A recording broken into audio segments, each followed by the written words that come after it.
On va parler pendant quelques instants du pouvoir de la prière. C'est un pouvoir que je trouve qui est extraordinaire, Raya, tu devrais le savoir, qui a littéralement sauvé ma vie, sauvé mon mariage, sauvé ma santé, sauvé mes finances, sauvé mes entreprises. Le pouvoir de la prière. Alors pourquoi je ne parle pas du pouvoir de la prière?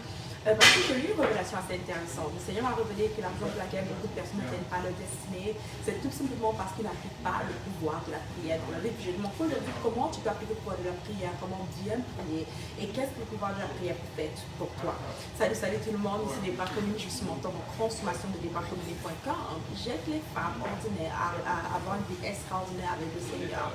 Et aujourd'hui, j'ai remarqué que je te parlais du pouvoir de la prière et je te dis pourquoi c'est important et pourquoi tu dois définitivement prier beaucoup plus. Alors, il y a quelques jours, j'ai eu un songe. Dans ce songe-là, le Seigneur me révélait comment l'ennemi utilisait les tactiques naturelles ou spirituelles pour limiter la vie de certaines personnes. En d'autres mots, tu vis ta vie, mais tu peux faire et accomplir beaucoup plus, mais tu ne le fais pas. Pas parce que Dieu ne veut pas parce que tu ne peux pas, mais parce que l'ennemi bloque ta vie d'une certaine façon. Il me révélait comment, si c'était toi et moi, on entrait dans la prière, on pouvait réellement désarmer l'ennemi et donner beaucoup plus de force à nos anges et accomplir notre destinée. Mais non, je sais que ce thème, cette conversation est spirituelle. Lorsqu'on parle de thème, lorsqu'on parle du pouvoir, de la prière, les gens ne veulent pas trop qu'on parle de ceci. Mais j'ai juste essayé de parler de manière le plus légère. Je vais juste essayer de parler de manière la plus légère possible. Là, ok. Alors, le pouvoir de la prière, guys. Premièrement, guys, laisse-moi juste te dire ceci, les bénéfices de la prière. La prière a sauvé mon mariage. La prière a sauvé ma vie. Je me souviens avoir couché ma fille, ma deuxième fille, et être au bout de la mort. Je ne pouvais plus bouger. J'étais juste couchée tout le temps à cause de mes hommes m'a dit qu'il fallait que je me couche. J'avais ce qu'on appelle l'embolie pulmonaire. J'étais couchée, je ne pouvais pas bouger, je ne devais pas bouger, je ne devais rien faire, je ne pouvais pas nourrir ma fille. Je devais prendre 3 à 4 injections par jour. Je devais m'injecter chaque jour 3 à 4 fois durant la journée sans rien faire. J'étais juste supposée rester couchée parce que quand tu as une embolie pulmonaire, c'est que tu bouges et il y a comme des clous autour de ton poumon, autour de ton cœur, si je ne me trompe pas, ou autour de ton poumon. Et si c'est que les clous touchent cela, tu meurs. C'est comme ça, tu peux mourir. Right? Et qu'est-ce qui s'est passé? C'est que ma famille et moi, on a utilisé le pouvoir de la prière. J'ai eu des gens qui sont venus prier pour moi. J'ai eu mes soeurs qui sont venues vers moi et commencent à prier pour moi, mon mari. On priait constamment. Et un jour, quand je croyais que je devais mourir, on était en train de prier lors d'une séance de prière. On priait nuit et jour. Et on a prié durant ces soirées-là, puis j'avais l'impression de mourir. J'ai supplié ma mère d'arrêter de prier, de m'amener à l'hôpital. Je dis comme maman, arrêtez de prier, amenez-moi à l'hôpital, je suis en train de mourir. Right? Et dès qu'on m'amène à l'hôpital, par urgence, et puis quoi? Après quelques heures, plusieurs heures de tests, d'examen, le médecin revient vers nous pour nous dire que tout ce qui devait me causer de mourir en 2017, parce que j'étais supposée mourir selon Satan en 2017, by the way. Pendant que j'étais à la salle d'hôpital, j'ai vu l'esprit de mort venir vers moi, me chercher, pendant que j'étais à la salle d'hôpital, parce que je devais mourir selon l'ennemi, right? Et à cause du pouvoir de la prière, le médecin va me dire ceci quelques heures plus tard.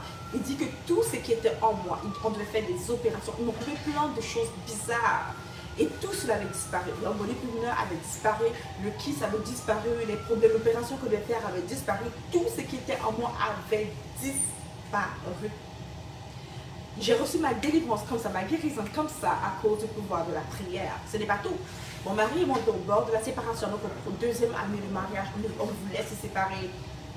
Notre père spirituel était venu dans notre salon pour nous parler et on l'a dit, on veut partir. Il dit, qu'est-ce que tu veux faire? J'ai dit, je veux divorcer.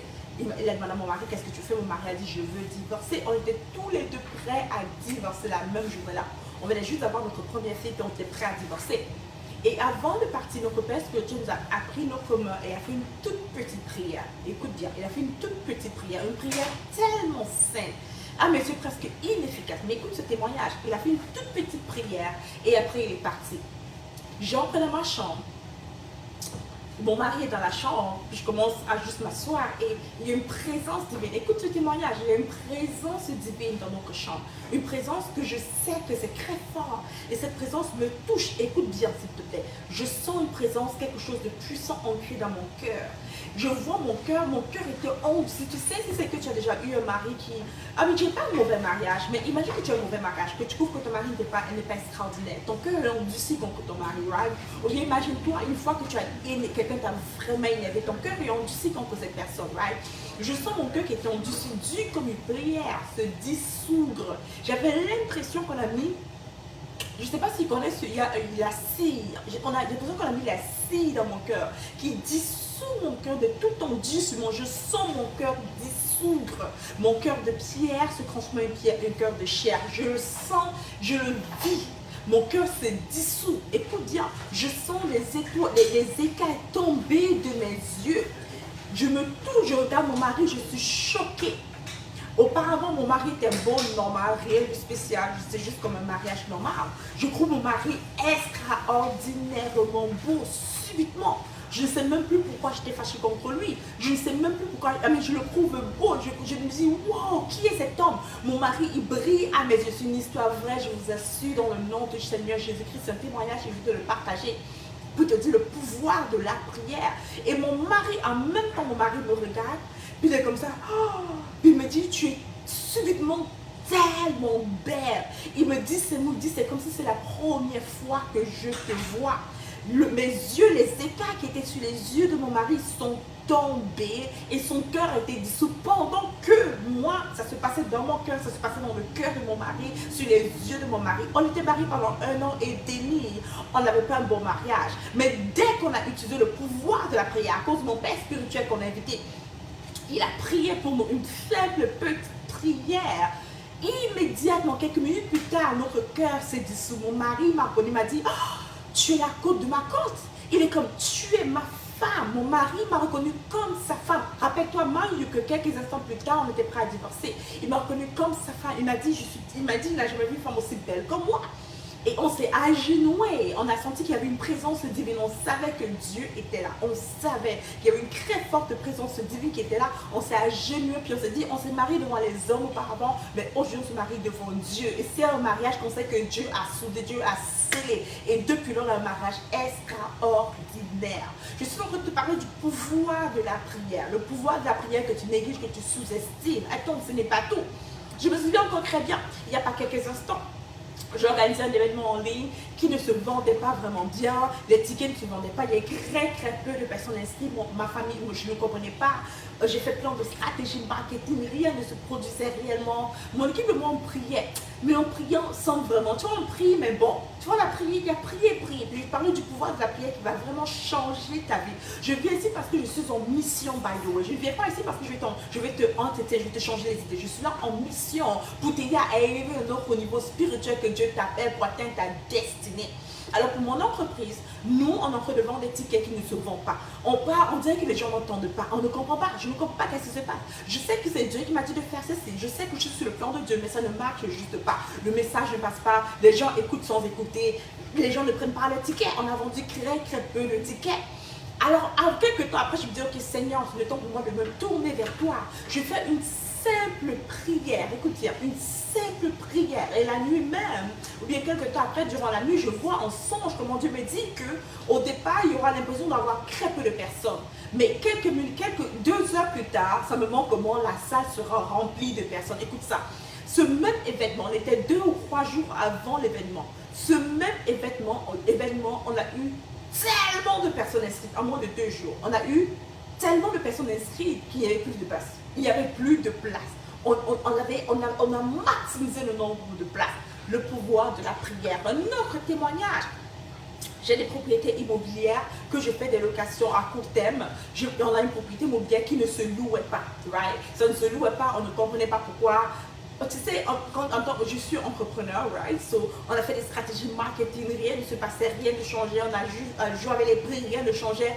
Et mon mari et moi, c'est juste dit, ok, il y a un pouvoir qu'on n'a pas utilisé, c'est le pouvoir de la prière. Alors, mon mari et moi, on vient en unité de prière, on prie une simple prière. Écoute bien, une simple prière. Et quelques heures plus tard, presque immédiatement, la propriété se loue au point de nous aider pendant plusieurs semaines, presque des mois.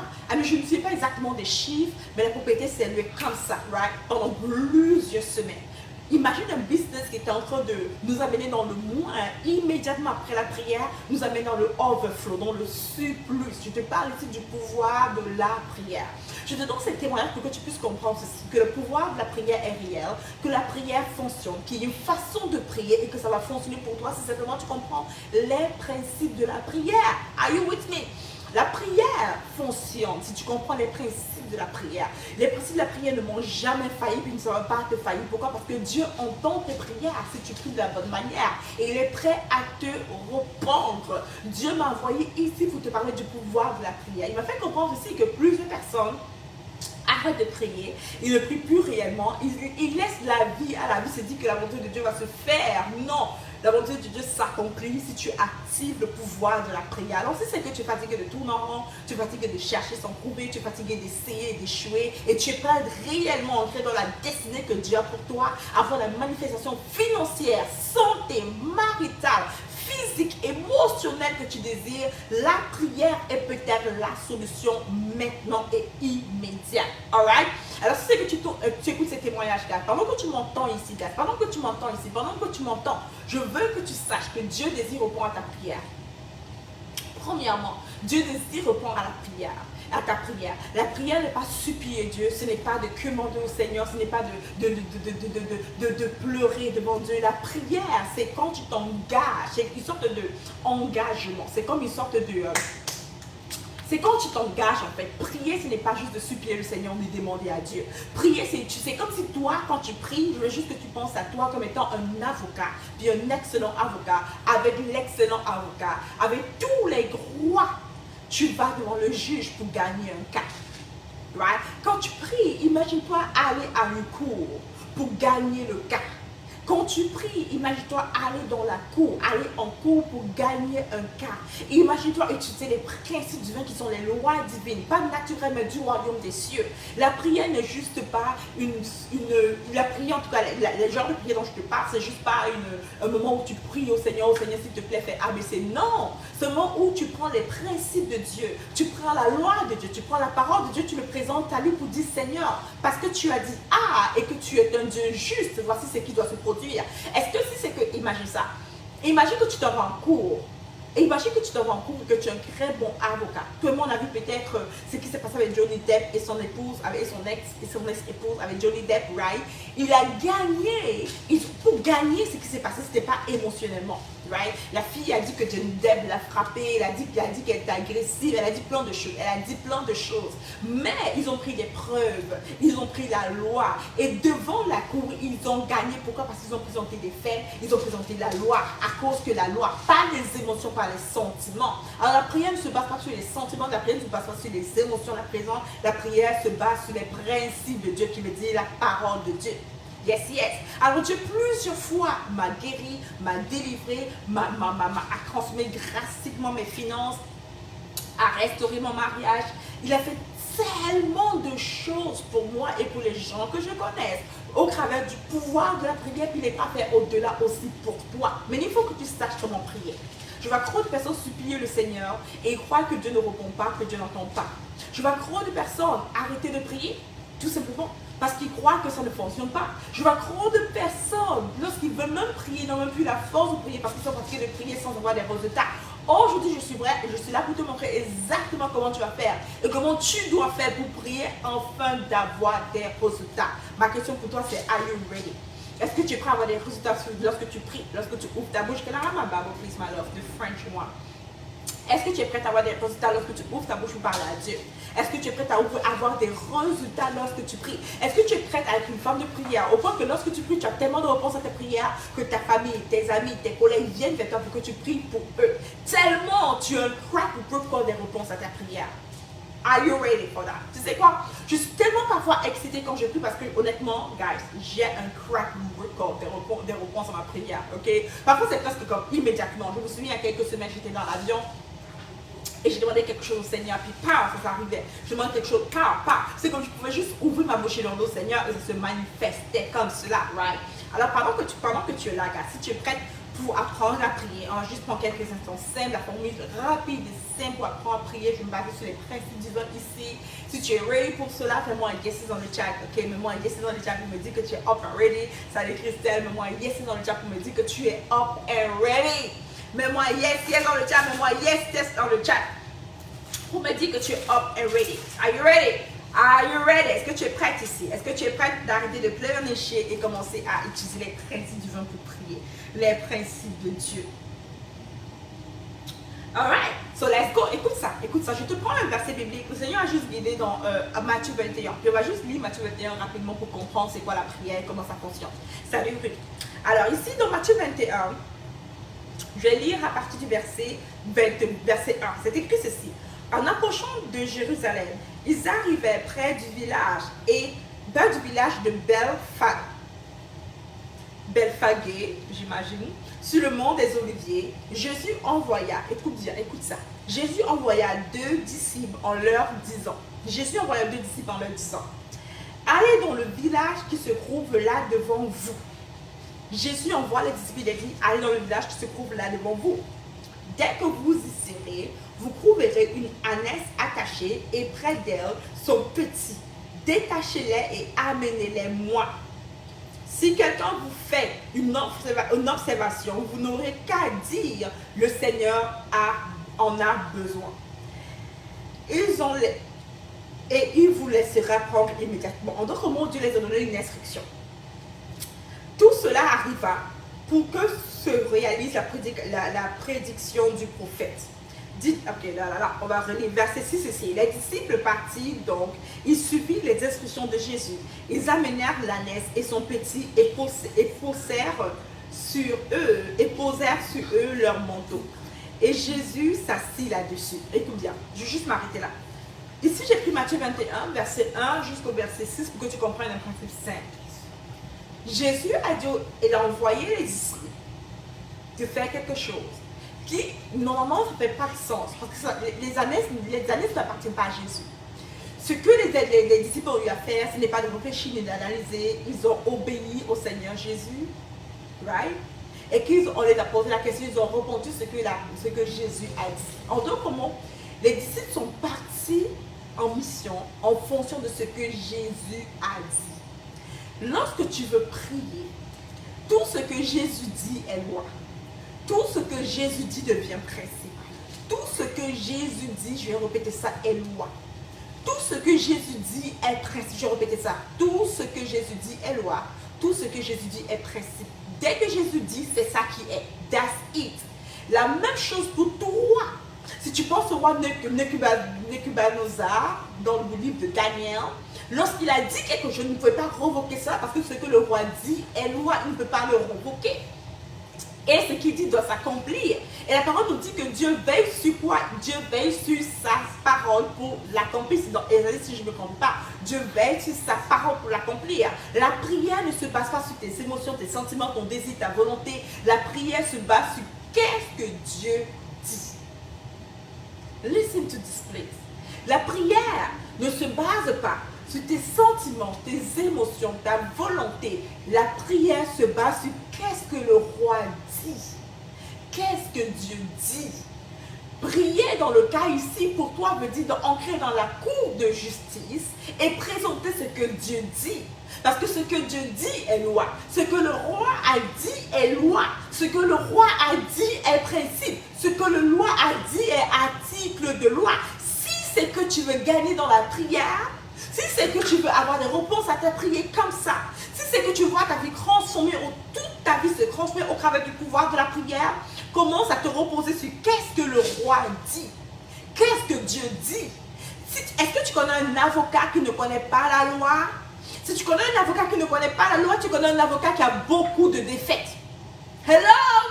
Si tu connais un avocat qui ne connaît pas la loi, je peux te garantir que tu connais un avocat qui a beaucoup de défaites. Mais si tu rencontres un avocat qui maîtrise la loi, je suis certaine que tu rencontres un avocat qui a beaucoup de succès. Pourquoi? Parce qu'il maîtrise la loi. Il maîtrise qu'est-ce que le gouvernement dit, qu'est-ce que la juridiction dit, c'est quoi la jurisprudence. Il maîtrise cela.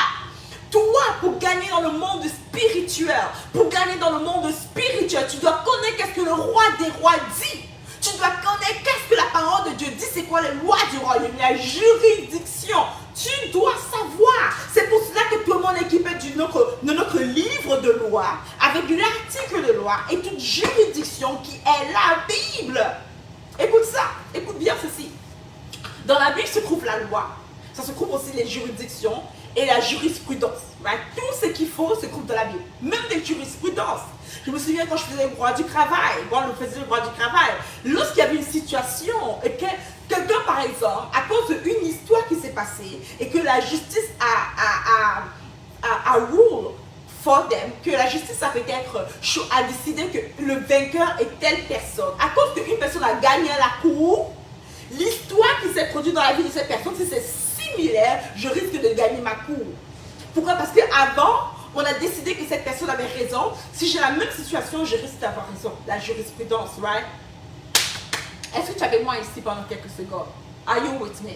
Beaucoup d'entre vous, vous détestez tellement qu'on vous parle de loi, de principe. Vous préférez pleurer à Dieu, supplier le Seigneur, espérer, jeûner et attendre au lieu d'apprendre comment le royaume des cieux fonctionne. Le royaume de Dieu ne fonctionne pas avec des émotions. Ce n'est pas basé sur les émotions. Ce n'est pas basé sur les sentiments. Ce n'est pas basé sur le désir ni la volonté. Le royaume de Dieu est basé sur les principes divins. C'est basé sur la loi de Dieu, sur les principes de Dieu. C'est basé sur qu'est-ce que le roi dit. Alors si c'est que tu veux gagner en cours, si c'est que tu veux gagner dans ta vie de prière, tu dois connaître absolument la loi de Dieu. Qu'est-ce que Dieu dit? La raison pour laquelle tu lis ta Bible, tu étudies ta Bible, ce n'est pas pour savoir les histoires bibliques, ce n'est pas pour connaître l'histoire de Daniel, de David, ce n'est pas pour cela.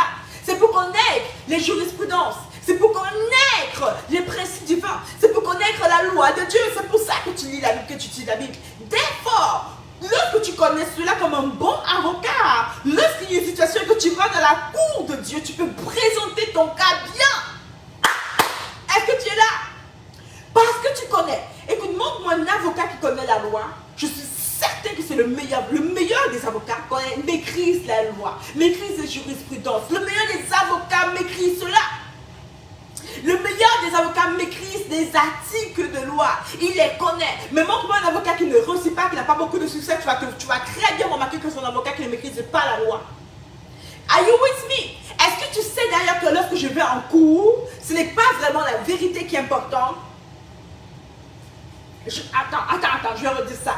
Est-ce que tu sais que lorsque tu pars en cours, ce n'est pas la vérité qui est importante?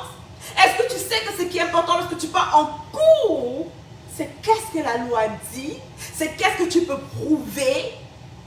C'est pour cela que tu vois beaucoup de personnes qui ont tort, mais qui gagnent parce qu'on ne peut pas prouver. Parce que ce qu'ils peuvent prouver, c'est qu'ils ont raison, même s'ils ont tort.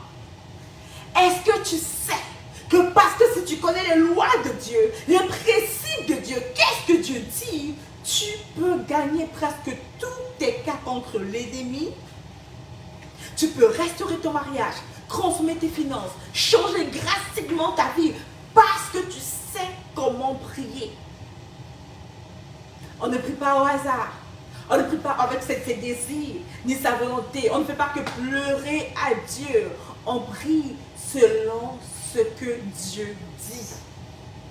Qu'est-ce que Dieu dit? Qu'est-ce que Dieu dit? Qu'est-ce que Dieu dit? Il est temps pour toi d'arrêter de mettre cette Bible sur ton chevet de lit. Il est temps de l'ouvrir, de la manger, de la lire matin, midi, soir. Si tu veux gagner dans ta vie, si tu veux réussir ta vie, avoir le succès réel selon Dieu, la Bible est inévitable. Lorsque tu lis dans ta parole, tu te rends compte comment David, il passait son temps à gagner tellement de temps parce qu'il connaissait son Dieu. Il connaissait les lois de Dieu, il savait comment prier. La première chose, c'est que tu veux prier avant d'entrer dans ta chambre de prière. Il faut que tu saches premièrement qu'est-ce que Dieu dit. First of all, qu'est-ce que Dieu dit par rapport à ta situation? Ne cours pas pour prier par rapport à ton mariage. Ne cours pas pour prier par rapport à tes finances. Ne cours pas pour prier par rapport à ta santé. Cours pour étudier qu'est-ce que Dieu dit d'abord. Can you hear this? C'est pour cela que tu pries depuis que tes finances rien ne change. Parce que tu ne sais pas vraiment ce que Dieu dit par rapport à l'argent.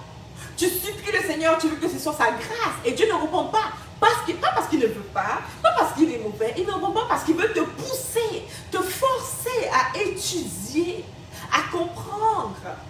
Il veut activer ta curiosité. Il veut te pousser à rechercher encore, à ce que tu ailles en profondeur. La raison pour laquelle tu ne comprends pas, ce n'est pas parce qu'il ne veut pas, parce qu'il ne veut pas. C'est parce qu'il veut que tu puisses découvrir. Il veut que tu ailles en profondeur. Alors, la première question, c'est quoi ma situation? Ok, je prie pour mes finances. Cool. Qu'est-ce que Dieu dit par rapport à l'argent? Je veux prier pour mes finances. Qu'est-ce que Dieu dit par rapport à l'argent? Je veux prier pour mon mariage. Qu'est-ce que Dieu dit par rapport au mariage? Je prie pour mes enfants. Qu'est-ce que Dieu dit par rapport à ce que je veux prier pour? Je prie pour ma carrière. Qu'est-ce que Dieu dit? Mais écoute-moi, please, listen to this. Ça va sauver ton mariage. C'est comme ça que Dieu a sauvé mon mariage, m'a rendu riche, sauvé mes entreprises, sauvé ma vie. Je devais mourir en 2017. Hello! Qu'est-ce que Dieu dit? First of all, écoute bien ceci. Par rapport à ce que tu dis, la deuxième étape, maintenant que tu sais, on ne court pas pour prier. Rappelle-toi, je ne cours pas pour prier. Peu importe la situation, je ne cours pas pour prier. D'abord, je cherche ce que Dieu dit. Maintenant que je sais ce que Dieu dit, l'étape 2, c'est quoi? Je me pose cette question. Est-ce que je suis en obéissance par rapport à ce que Dieu dit ou je suis en désobéissance? Par exemple, si je veux prier pour mon mariage et que je suis une femme qui n'est pas soumise à mon mari, est-ce que tu crois que Dieu va répondre? Non! Par exemple, si je prie pour mes finances et je suis en désobéissance, est-ce que tu crois que Dieu va répondre? Non! Qu'est-ce que Dieu dit? 2. Est-ce que je suis en désobéissance par rapport à ce que Dieu dit? Est-ce que j'applique ce que Dieu dit? Est-ce que je suis en désobéissance ou en obéissance? Si je suis en désobéissance, étape 3, je me repens d'abord. Je ne me repens pas au hasard. La repentance ne veut pas dire juste demander pardon à Dieu. La repentance veut dire changer de pensée. Ça veut dire changer. Je ne peux pas changer ce que je ne sais pas.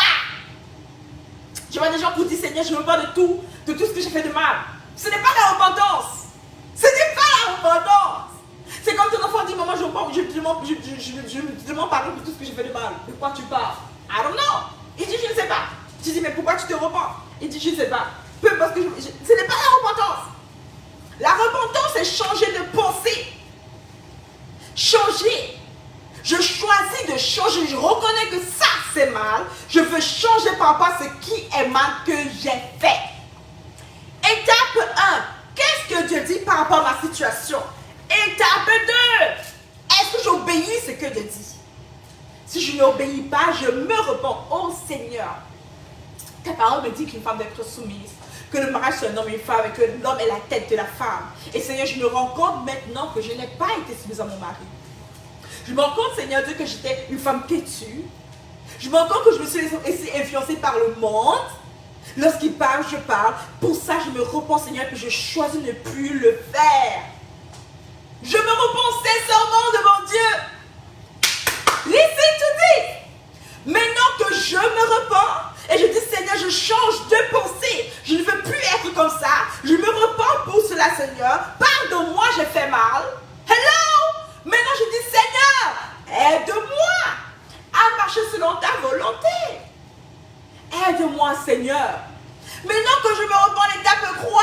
L'étape 3, c'est quoi la repentance? L'étape 4, c'est quoi maintenant? Maintenant, je prends ce que Dieu a dit et je m'en vais en guerre avec cela. Parce que Dieu me dit que si je me repens mon péché, il est juste et bon assez pour me pardonner et pour me purifier de mon péché. Maintenant, j'acclame que je suis pardonné, j'acclame que je suis purifié, que je suis justifié par Jésus-Christ. Maintenant, je pars en guerre contre Satan. La parole me dit que ce que Dieu a mis ensemble, personne ne peut séparer. Là, je pars en guerre. Là, je suis juste devant Dieu. Ma position est bien établie. Tout ce que Satan a planifié comme moi ne peut pas fonctionner. Je suis propre. mes désirs, ni par rapport à ma volonté, ni par rapport... Je prie par rapport à qu'est-ce que Dieu dit. Seigneur, tu dis qu'un homme, la femme va être une aide pour sa femme. Ou bien tu dis, Seigneur, si ton mari ne pourvoit pas pour tes finances. Seigneur, tu dis qu'un homme, c'est un pourvoyeur. Tu dis que tu l'as établi la tête. Tu dis que c'est le pasteur de ma maison, Seigneur. Maintenant, tu peux prier pour ton mari, pour qu'il puisse manifester cela, pour qu'il puisse devenir un pasteur de ta maison. Tu prends la parole de Dieu. Je ne prie pas au hasard, je ne prie pas mes émotions, je ne prie pas mes désirs, je prie qu'est-ce que Dieu dit, parce que ce que Dieu dit est loi. La même chose pour mes finances, la même chose pour ma vie. La première étape, c'est qu'est-ce que Dieu dit. Le problème, c'est que tu ne sais pas ce que Dieu dit. Et parce que tu ne sais pas ce que Dieu dit, tu joues à la loterie quand tu vas prier. Tu fais des prières et tu ne sais pas laquelle va marcher, tu espères qu'une des deux marche. Parce que tu ne sais pas que ce que Dieu dit est loi, tu ne sais pas comment prier. Et quand tu pries, c'est la loterie. Tu espères que ça va fonctionner, tu espères que ça va fonctionner. Et la parole me dit que quelqu'un qui a une double pensée, il ne peut s'attendre de recevoir rien de Dieu. Il dit, c'est que tu dis quelque chose, que tu vas en prière, tu crois quelque chose, et après tu n'es pas sûr et que tu doutes. Il dit que tu ne dois t'attendre à recevoir rien de Dieu. Nothing. Alors parce que toi tu joues à la loterie, tu ne sais pas si tu vas gagner. Tu ne sais pas si tu vas perdre. Tu espères. Dieu te dit n'espère pas, aie foi. Et la raison pour laquelle j'ai foi, c'est parce que ce que j'ai dit, je sais que c'est loi. Je sais que la foi, c'est savoir que ce que je vois ici va se manifester ici. Hello? L'espérance, c'est de juste être dans j'espère. Hopefully, la miséricorde de mais hopefully. La foi, c'est de savoir que j'ai ce que je ne vois pas. C'est de savoir. C'est one mind. C'est pour ça qu'il y a une foi. La foi ne peut pas être morte. Je ne peux pas avoir foi que Dieu va restaurer mon mariage et j'espère que Dieu va restaurer mon mariage. No way. Je ne peux pas avoir foi que Dieu va agir dans mes finances et espérer que Dieu va... Non, non, non, non, non. Quand j'ai foi, je sais que ce que je vois ici va se manifester devant moi. Alors la prière n'est pas un jeu, ce n'est pas un jeu de cartes, ni à la loterie. C'est une pratique spirituelle tellement puissante que ça change les lois naturelles. C'est une pratique tellement puissante que ça change les cœurs. Je vais prendre un autre exemple. Écoute ça. Je désire avoir une voiture que j'aime beaucoup, ma voiture de rêve. J'aime beaucoup, les voitures SUV, right, les 4x4. Mon mari prend pour décision de s'acheter sa voiture. C'est mon mari qui achète mes voitures. Okay? Je n'ai jamais acheté de voiture de ma vie. Mon mari m'a fait la première voiture et c'est lui qui m'offre toujours mes voitures. Right? I love it. Et mon mari veut, la même année, s'acheter sa voiture de rêve. Mon mari désire s'acheter une belle voiture extraordinaire, okay? Super chère, super luxueuse. Mais mon mari, le mari que je connais, a toujours acheté la voiture de sa femme en premier avant d'acheter sa voiture. Okay? Si nous en personne n'achète pas encore. Alors mon mari achète toujours ma voiture première, moi ma voiture de rêve, ensuite sa voiture à lui, la voiture que je veux, ensuite sa voiture. Il me fait toujours passer en premier. Et pour une fois, mon mari s'est dit que cette fois-ci, je me fais passer en premier. Il s'est dit que lui, il va se faire passer en premier. Il va d'abord acheter sa voiture de rêve avant d'acheter ma voiture. Pour la première fois, je n'ai jamais connu ça chez mon mari a décidé de s'acheter lui sa voiture de rêve en premier. Et plus tard, m'a acheté ma voiture. Ok, quand il a dit cela, écoute ceci. Écoute ceci. Moi, je dis ok, je n'ai pas argumenté mon mari. Je dis chérie, je te comprends. Mais dans mon cœur, je veux toujours que mon mari il passe toujours sa famille en premier. Avant de se passer, il se passe toujours en dernier. C'est comme ça que mon mari est. Je vais en prière. J'ai prié en langue. Et par la grâce de Dieu, j'ai engagé les principes divins certainement. Tu peux voir lorsque la parole dit que Jésus aime l'église. Parce que Jésus aime tellement l'église qu'il s'est donné pour l'église. Si tu aimes tellement quelqu'un que tu donnes pour la personne qui passe en premier, la personne, n'est-ce pas?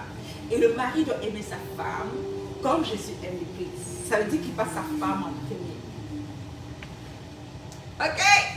Alors, je vais en prière, j'applique les principes divins par la grâce de Dieu. Subitement, le jour de l'anniversaire de mon mari, lorsque mon mari doit acheter sa voiture, le jour de son anniversaire, il me prend. Puis il me dit qu'on va faire un tour. Ok, on va voir, je sais pas trop où on va voir les voitures. Je crois que mon mari va aller voir sa voiture de rêve, mais subitement il commence à regarder ma voiture de rêve. Et après il achète ma voiture, le jour de son anniversaire, au lieu de s'offrir à lui sa voiture de rêve, il m'offre à moi ma voiture de rêve. Puis il me dit que c'est son cadeau d'anniversaire, il veut m'offrir, le jour de son anniversaire, il veut m'offrir un cadeau, et aux gens qui sont dans le besoin, il achète ma voiture de rêve. Pourquoi je raconte cette histoire? C'est comme, are you kidding me? Mais non, il n'y a rien de mal à ce qu'il s'achète sa voiture de rêve. Mais son cœur a été changé. Je vais juste expliquer cela.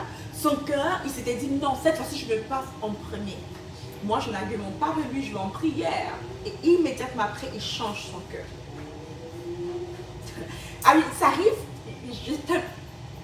Le pouvoir de la prière est tellement extraordinaire. Je suis sûre que si tu connais le pouvoir de la prière, tu vas vivre un mariage extraordinaire, je te promets. Ah, mais tu n'as pas vu que tu auras une entreprise.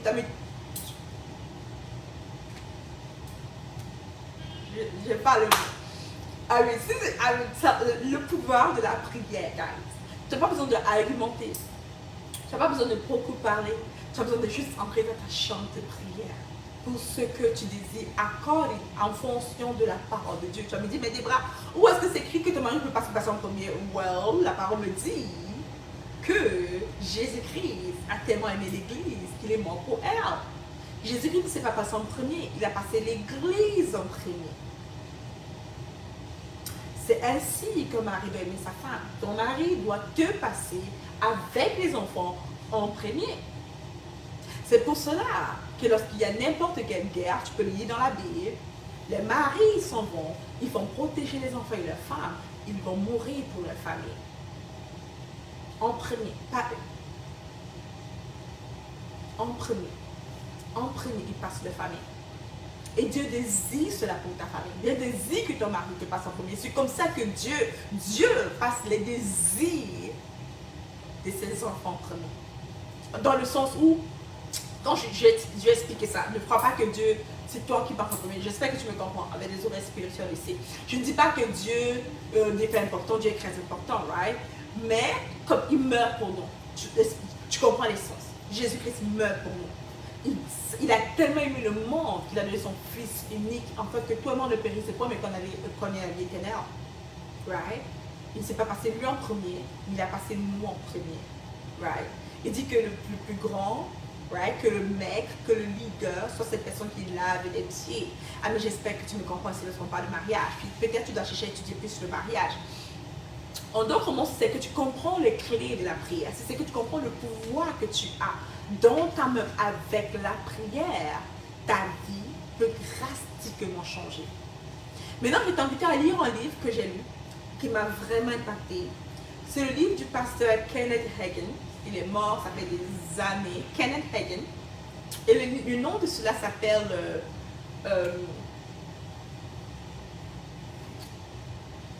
c'est le pouvoir de la prière, mais c'est en anglais. Je vais te le mettre tout de suite ici. C'est un livre qui va t'enseigner encore plus sur le pouvoir de la prière, ok? Je te mets le nom tout de suite dans le chat. Je vais mettre le livre ici. C'est de Kenneth Hagin. C'est un tout petit livre qui est en anglais, c'est le pouvoir de la prière. Ah, ok, je vais juste écrire son nom ici, Kenneth Hagin. Si tu le connais, tu peux le mettre. Yeah.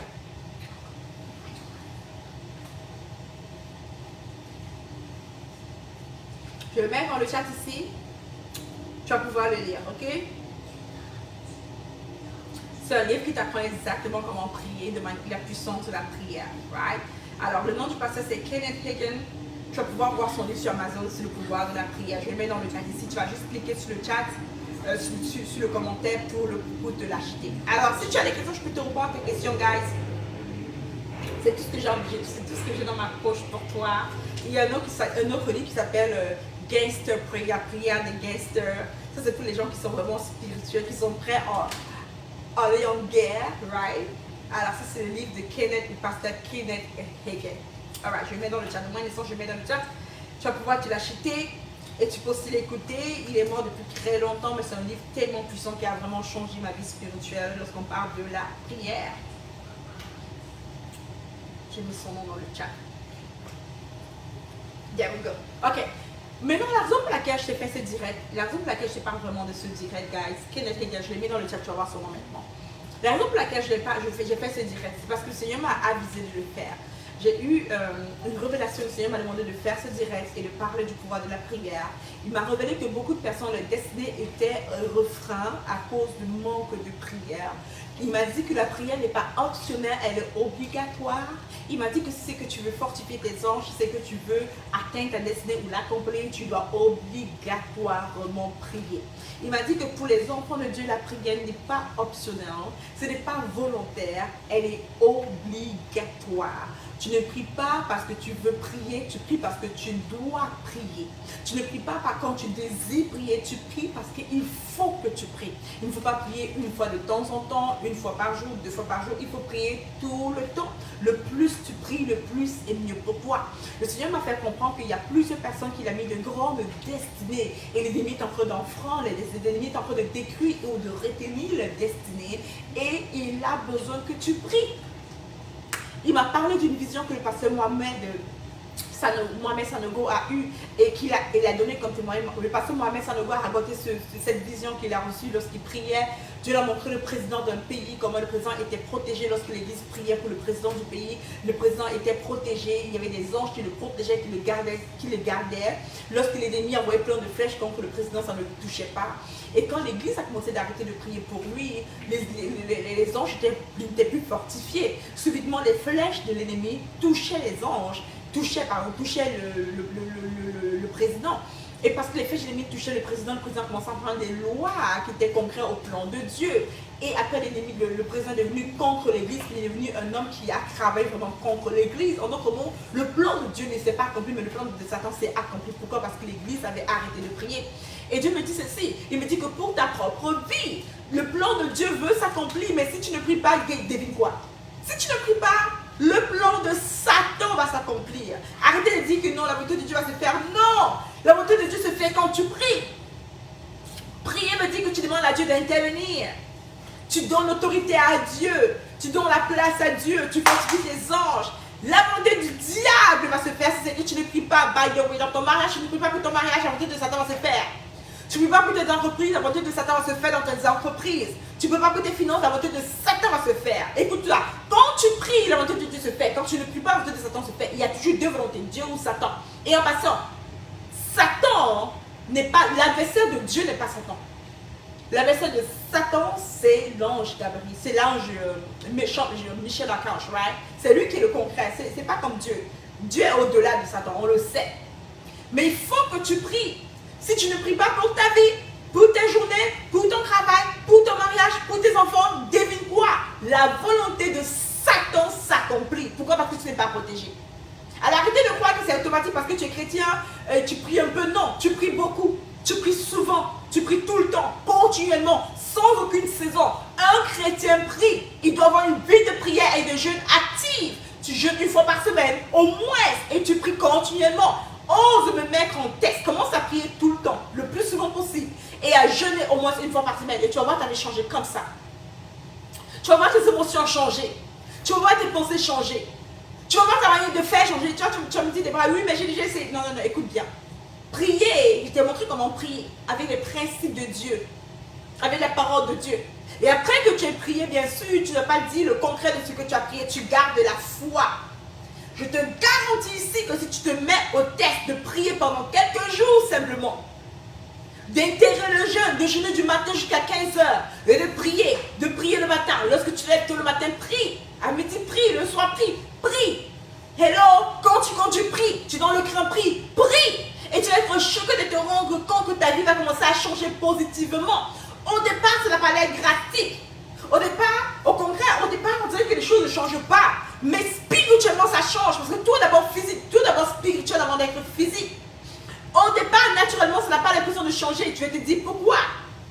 Parce que le monde spirituel d'hier se manifeste aujourd'hui. Quand tu pries, tu ne pries pas pour maintenant, tu pries pour demain. Hello? Alors la prière que tu es en train d'activer, ta vie qui est en train de changer maintenant, le changement se manifeste demain, pas maintenant. Il y a beaucoup de personnes qui ont prié, puis veulent voir le résultat immédiatement. Non, c'est d'abord spirituel, après c'est physique. Ça prend le temps parfois. Parfois pas. Parfois ça prend du temps. Mais ne perds parfois, tu gardes, tu pries continuellement, sans aucune saison.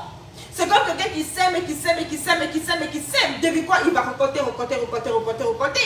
Mais quelqu'un qui sème de temps en temps, encore de temps en temps, ça veut dire que quand il a des hauts financiers, après il a des bas financiers. Après il a des hauts financiers, après il a des bas financiers. Les gens me disent, mais Déborah, pourquoi tu n'as pas beaucoup de problèmes financiers?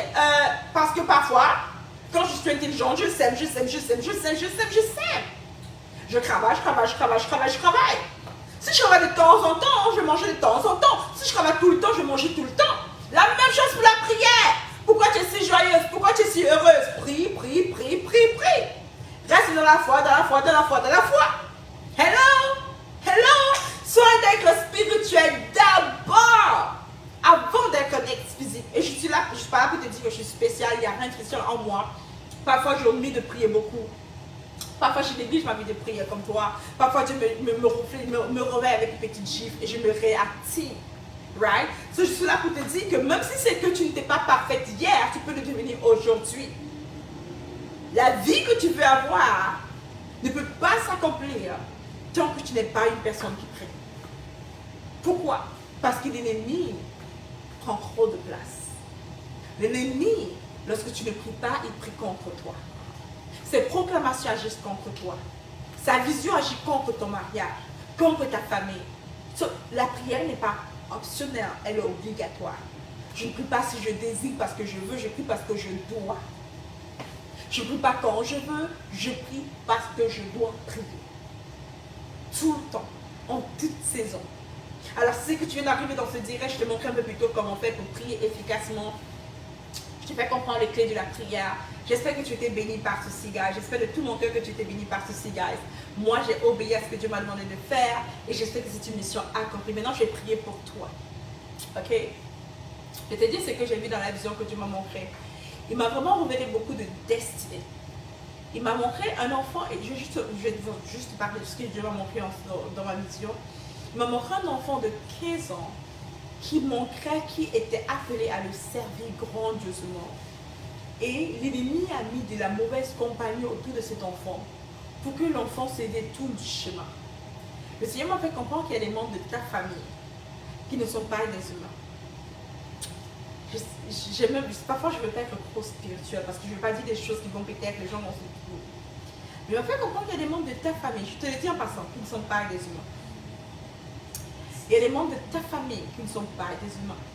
Il y a des amis que tu as qui ne sont pas des humains. Il m'a montré comment une personne qui avait l'air d'un enfant de 15 ans, quand elle était découverte, a subitement devenu grand. C'était un ange démoniaque, un ange de Satan.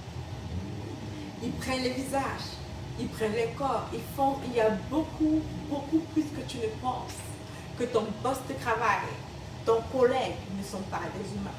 Beaucoup plus de personnes qui sont des non-humains sur la terre que tu ne penses, que tu le crois ou même que tu veux le croire. Il m'a fait comprendre que les sorciers, les vrais, étaient réels encore. Ils sont en Occident, ils s'habillent, ils portent du maquillage, ils sourient et ils font même parfois semblant d'être chrétiens ou croyants. Le Seigneur m'a fait comprendre que tu as des amis peut-être qui ne sont même pas des humains, mais ils ont une mission. Ils sont envoyés par Satan pour t'empêcher d'accomplir ta destinée. Et pour ceux qui ont pris la décision de servir le Seigneur, peu importe quoi, ils n'ont dit pas de problème, mais tu vas être malade, tu vas être pauvre. Tu vas être malade, tu vas être pauvre. Ils attaquent deux choses dans ta vie, ta finance et ta santé. Tu m'as fait comprendre que l'ennemi attaquait continuellement pour ceux qui ont pris la décision de servir Dieu, no matter what, leur finance et leur santé, pour qu'ils soient misérables sur la terre. Pour qu'ils n'aient aucun témoignage à donner sur la terre. Pourquoi? Parce qu'ils ne veulent pas que tu accomplisses ta destinée. Satan sait qu'il y a plusieurs Moïse sur la terre. Qu'il y a plusieurs gens qui ont des destinées comme Moïse, comme Joseph. Et il ne veut pas que ça s'accomplisse. Et Dieu m'a dit, dis-leur de prier. Dis-leur de prier. Le pouvoir de la prière permet, la puissance de la prière permet à Dieu d'agir au travers de ses anges, peu importe comment il veut agir. Mais si tu ne pries pas, le pouvoir de Satan agit sur toi. Si tu pries, le pouvoir de Dieu agit sur toi. Il dit prie, même si tu ne vois pas la réponse à ta prière, continue de prier. Prie et prie et prie. Tu peux bien sûr apprendre à prier, car la prière n'est pas quelque chose qui vient intuitivement, comme bien parler la langue française s'apprend. Il y a des gens qui parlent le français, il y a des gens qui parlent bien le français parce qu'ils sont à l'école. Tu peux différencier les deux. Il y a des gens qui ne sont pas les gens de la rue, qui ne sont pas qui parlent le français. Il y a beaucoup de mauvaises d'anglicisme, peu importe quoi. Puis il y a des gens qui sont à l'école et tu peux différencier lorsqu'ils parlent. Est-ce que tu écoutes ça? La prière n'est pas juste quelque chose qui vient de manière intuitive ou bien qui se répète.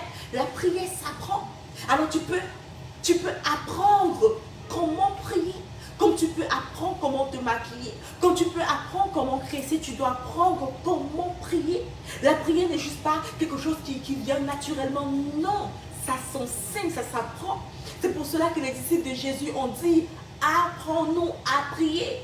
Une seule fois, j'ai vu dans la Bible quand les disciples ont dit, apprends-nous. Ils n'ont pas dit, apprends-nous à faire des miracles, ils n'ont pas dit, apprends-nous à délivrer, n'ont pas dit apprends-nous à faire multiplier les pains, ils ont dit apprends-nous à prier, parce qu'ils savaient que la prière était la source de comment Jésus-Christ faisait tout sur la terre, au travers de la prière. Jésus priait le matin, il priait le soir, il priait.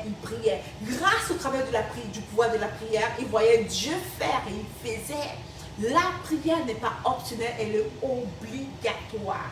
Elle est obligatoire, elle n'est pas optionnelle. Si tu veux réussir la vie de Dieu pour toi, tu veux réussir ton mariage, vivre la vie réellement de Dieu pour toi, tu dois devenir une femme de prière. Ce n'est pas optionnel, ce n'est pas une option, c'est une obligation, c'est une nécessité. Et la prière, l'art de la prière s'apprend. Ça ne vient pas intuitivement, on apprend à prier.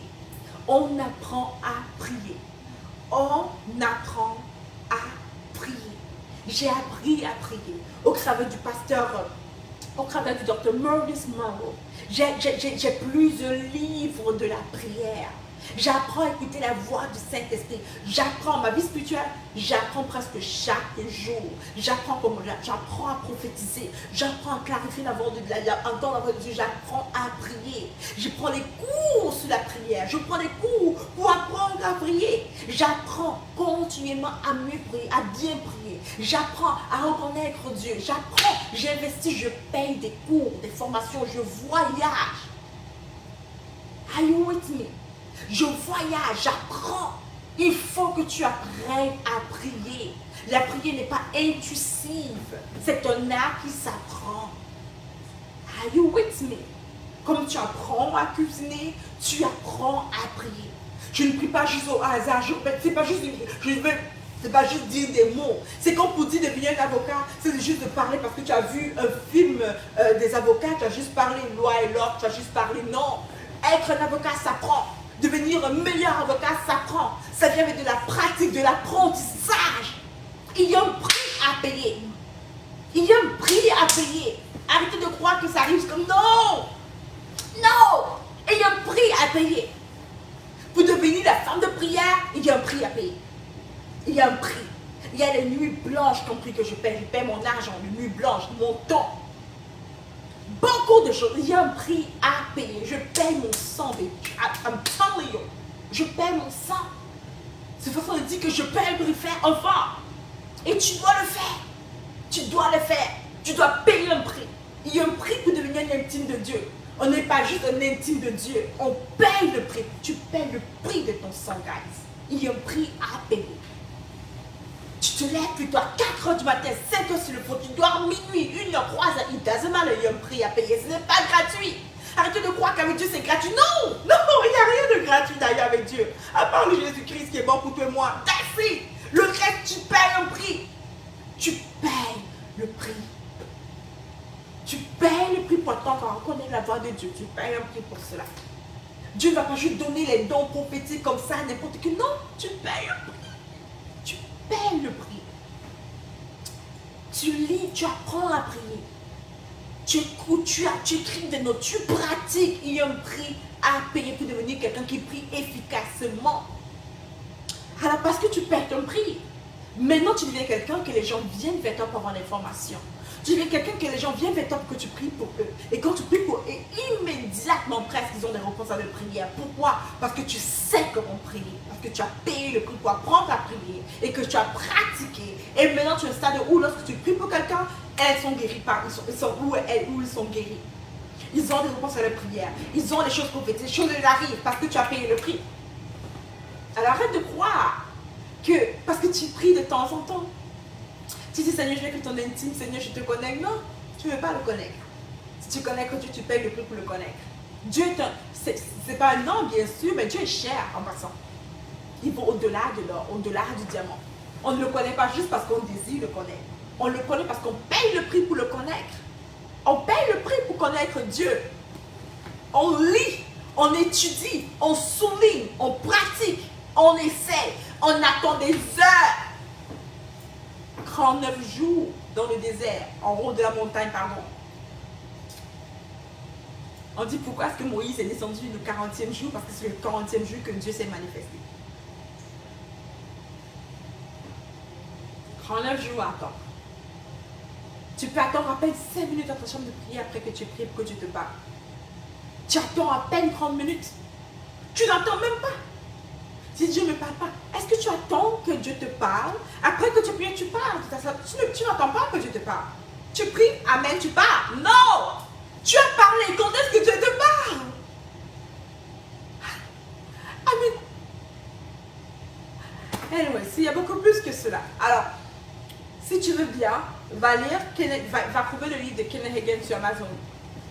Tu peux le trouver sûrement sur Amazon, c'est superbe. C'est un livre très simple à lire. Il y a l'autorité du croyant qui est extraordinaire. C'est un livre audio même qui est en ligne sur YouTube. L'autorité du croyant de Kenneth Hagin pour que tu comprennes qui tu es. Tu comprennes ton autorité. Il y a un livre sur la prière qui est très puissant aussi, qui m'a vraiment appris à prier. Il y a le livre du Dr. Maurice Merle sur la prière. C'est un livre qui a vraiment changé ma vie de prière. Surtout c'est que tu es nouvelle, donc tu sais que tu ne sais pas vraiment très bien prier.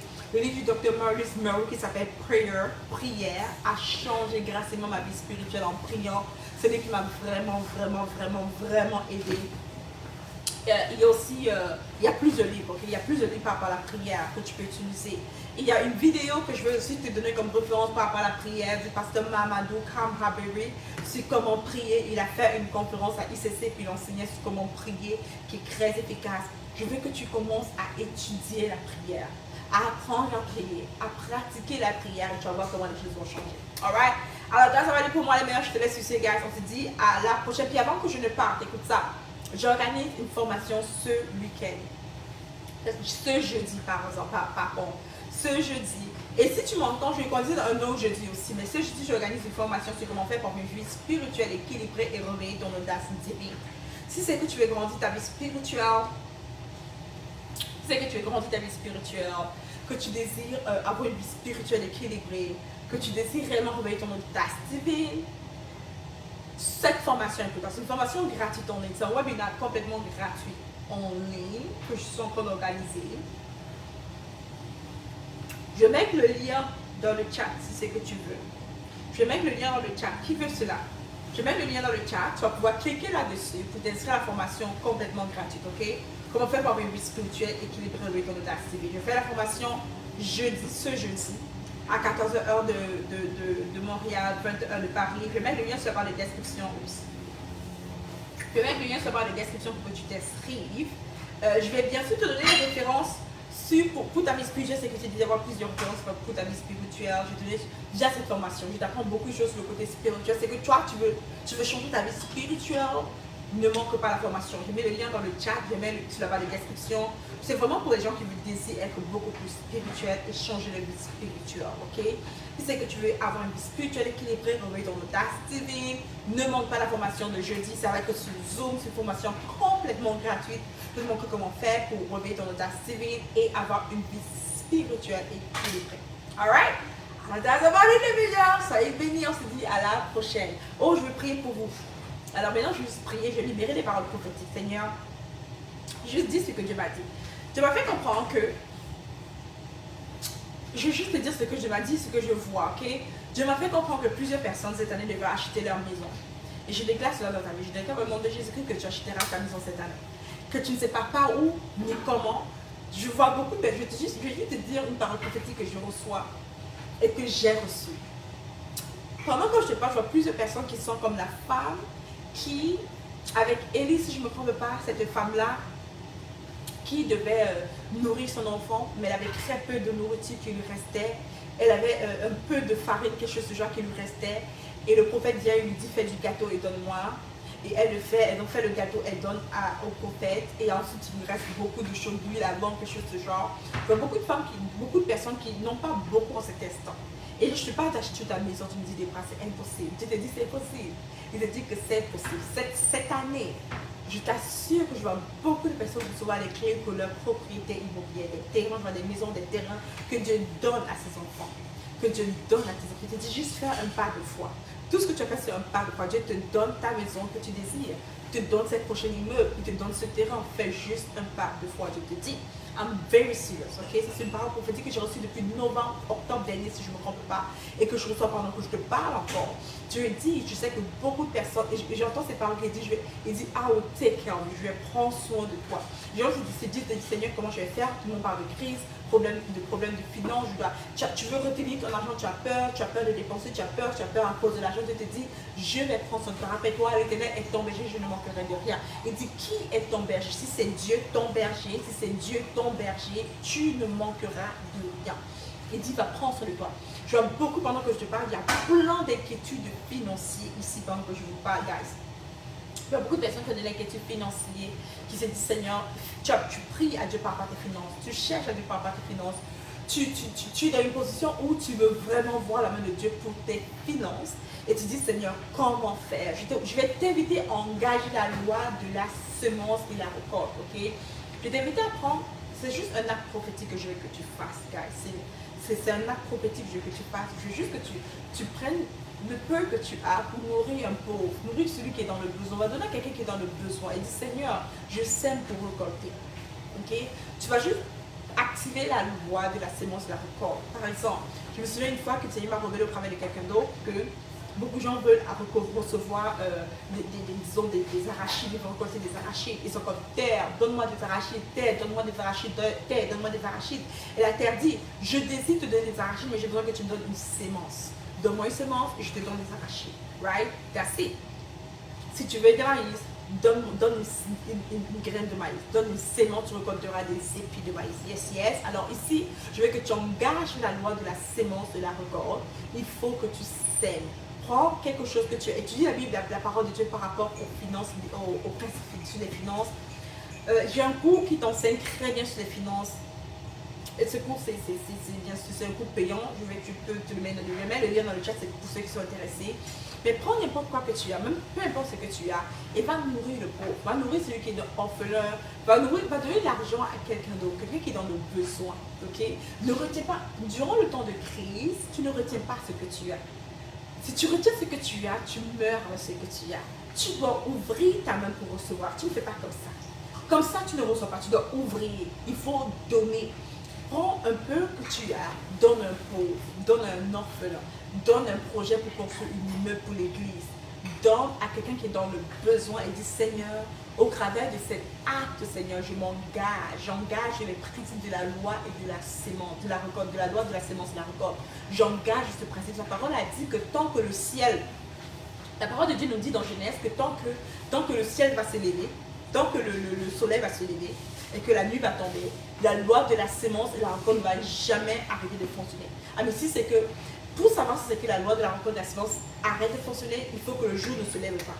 Il dit, tant que le jour se lève et que la nuit tombe, la loi de la récolte et de la sémence va toujours être opérationnelle. C'est écrit dans Genèse, je pense que c'est dans Genèse 1, quelque chose de ce genre. Mais c'est écrit clairement là-bas, right, que cette loi est active, ça va demeurer pour toujours. Tant que le jour se lève et que la nuit tombe, tant que le soleil se lève, il y aura toujours la loi de la sémence, la récolte. Ça veut dire que celui qui sème va récolter obligatoirement. Et il dit que si tu nourris le pauvre, tu le nourris. Si tu donnes, tu récoltes toujours son. Tu penses à cet enfant qui a donné les 5 poissons avec son pain qu'il avait, quelque chose de ce genre, et Dieu a multiplié cela, right? Il faut que tu donnes pour recevoir.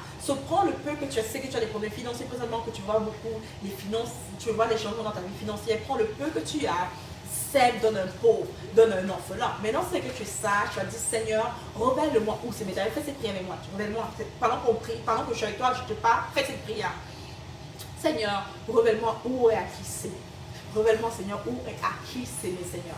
Révèle-moi où et à qui s'aimer et donne-moi le montant que je dois s'aimer. Révèle-moi où et à qui s'aimer, Seigneur, et donne-moi le montant que je dois s'aimer. Pendant que tu fais cette prière, je prie dans le nom de Jésus que tu reçois la réponse à ta prière maintenant. Tu entends le montant. Je vois des gens qui entendent 120. Tu entends 120. Tu entends 120. Tu entends plusieurs montants. Peu importe. Le Saint-Esprit te dit où et à qui s'aimer. Tu vas entendre. Pendant que tu pries dans le nom de Jésus, dis Seigneur, révèle-moi où et à qui s'aimer. Donne-moi le montant que je dois s'aimer, Seigneur. Révèle-moi où et à qui s'aimer. Donne-moi le montant que je dois s'aimer pour activer cette loi de la sémence et la record. Hello! Amen. Dans le nom de Jésus-Christ, pendant que tu fais cette prière maintenant, reste comme quelques secondes, tu entends où et à qui s'aimer, tu entends le montant d'argent. Ok? Si tu n'as rien reçu, tu vas le recevoir, ne t'inquiète pas. Quelqu'un va venir devant toi avec un problème, aide cette personne. Dieu t'amène ton cousin, ta tante, ta mère, il va t'amener un problème. Tu vas passer dans la rue, tu vas voir quelqu'un qui a le besoin.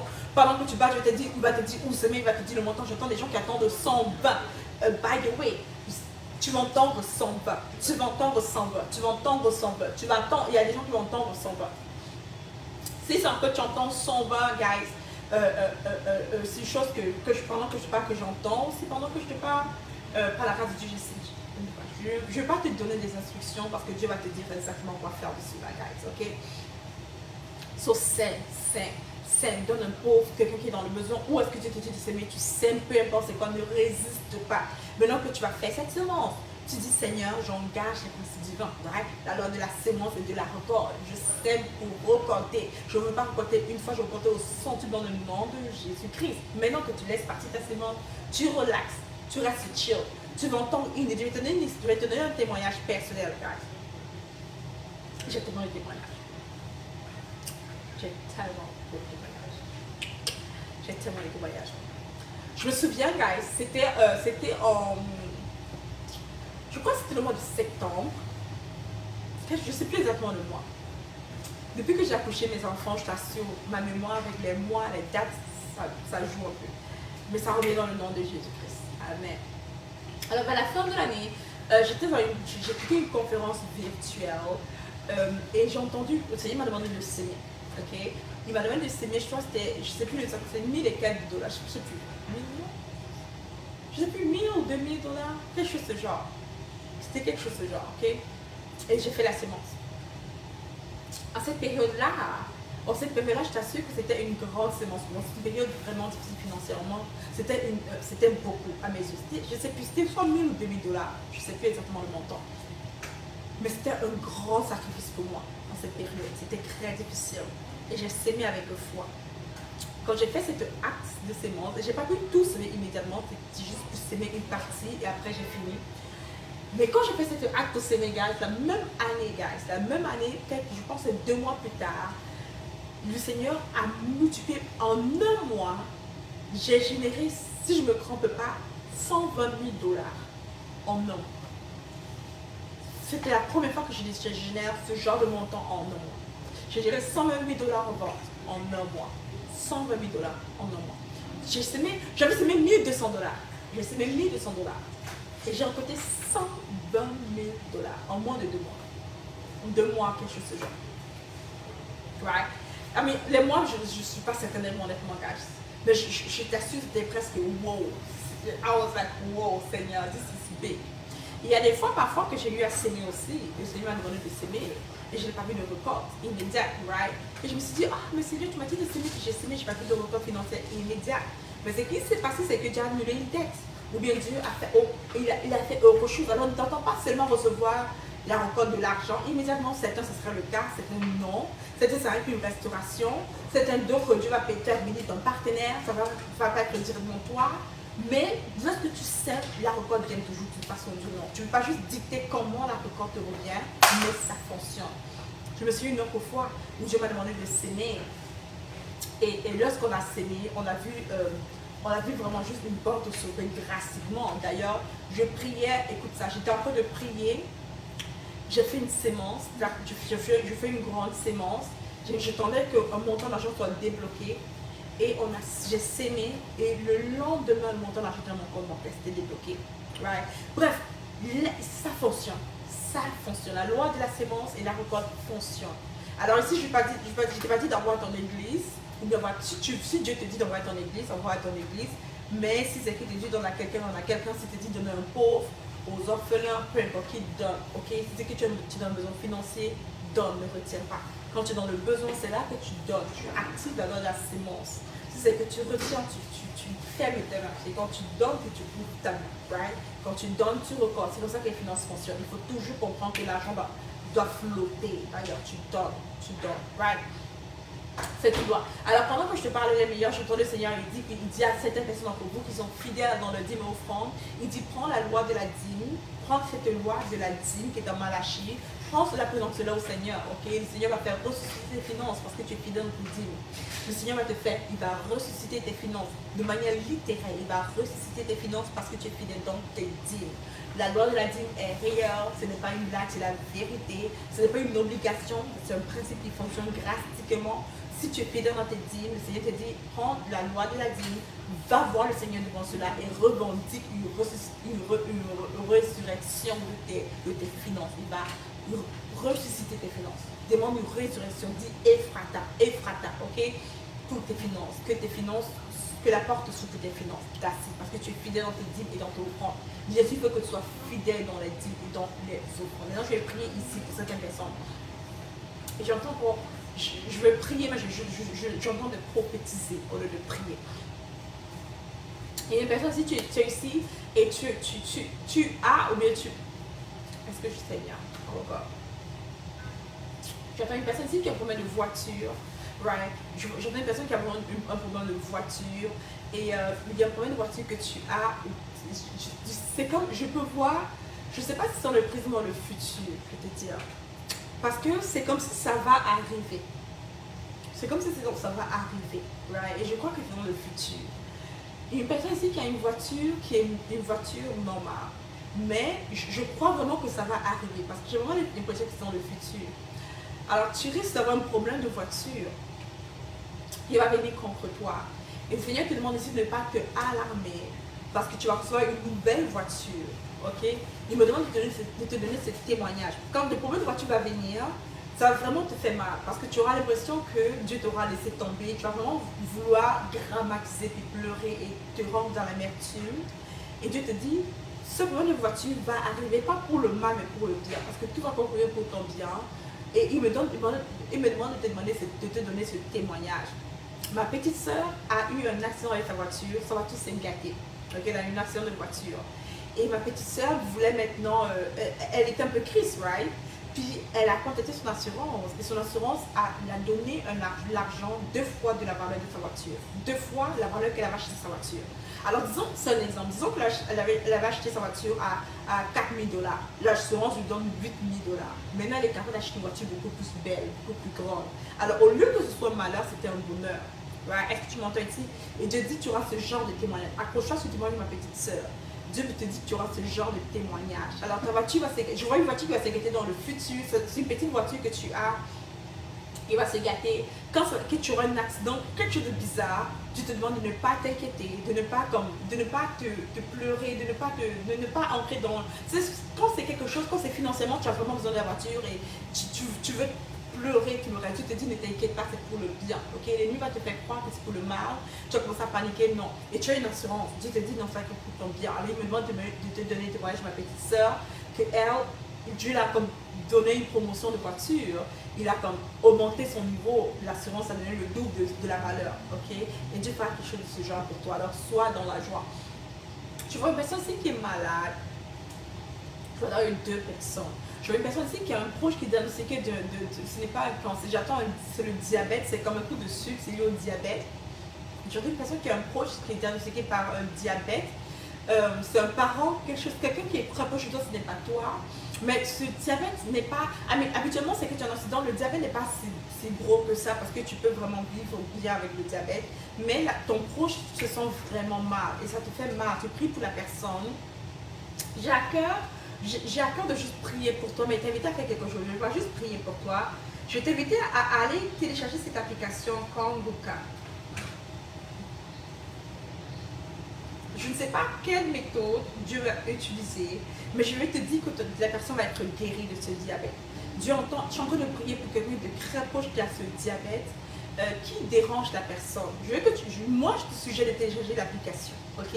Mais je vais te dire ceci, que cette personne, Dieu va répondre à ta prière. La personne va être guérie. Et je prie dans le nom de Jésus-Christ que cette personne reçoive sa guérison maintenant dans le nom de Jésus-Christ, Seigneur.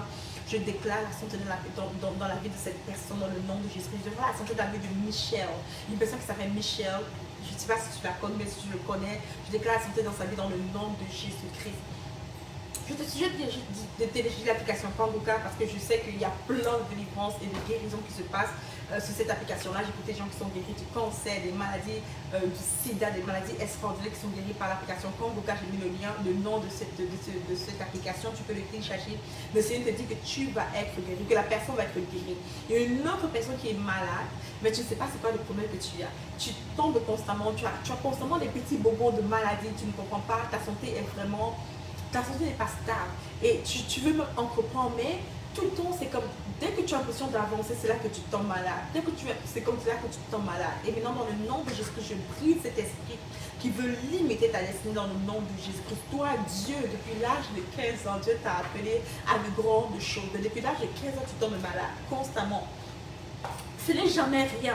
On ne voit vraiment rien de grave, right? Mais ça te limite beaucoup. On peut croire même que tu es fort parce que tu tombes tout le temps malade, il y a toujours des petits bobos. Et dans le nom de Jésus-Christ, je vais pour cette maladie maintenant et tu perds ton pouvoir dans le nom de Jésus-Christ. Je déclare la santé dans ton corps, je déclare la santé dans tes os, je déclare la santé dans tes organes dans le nom de Jésus-Christ. Que le pouvoir qui a ressuscité Jésus-Christ dans les morts se manifeste en toi maintenant et ressuscite tous tes organes, ton corps, tes os dans le nom de Jésus-Christ. Ils sont maintenant réglés dans le nom de Jésus-Christ. Ce qui était déréglé en toi est maintenant réglé dans le nom de Jésus-Christ. Ici, c'est quelqu'un qui est malade, qui a comme des petits bobos. Tu ne sais pas c'est quoi. C'est assez étrange. Et ça me fait vraiment penser à moi parce que j'ai eu ce genre de situation aussi où depuis l'âge de 16 ans pour moi, mais toi, c'est depuis l'âge de 15 ans que tu as cette situation. Depuis l'âge de 16 ans, j'ai toujours des petits trucs comme ça et l'ennemi voulait vraiment voler ma destinée avec ma santé. Et tu me fais beaucoup penser à moi. Mais dans le nom de Jésus, je viens contre cette maladie et tu reçois ta guérison dans le nom de Jésus-Christ.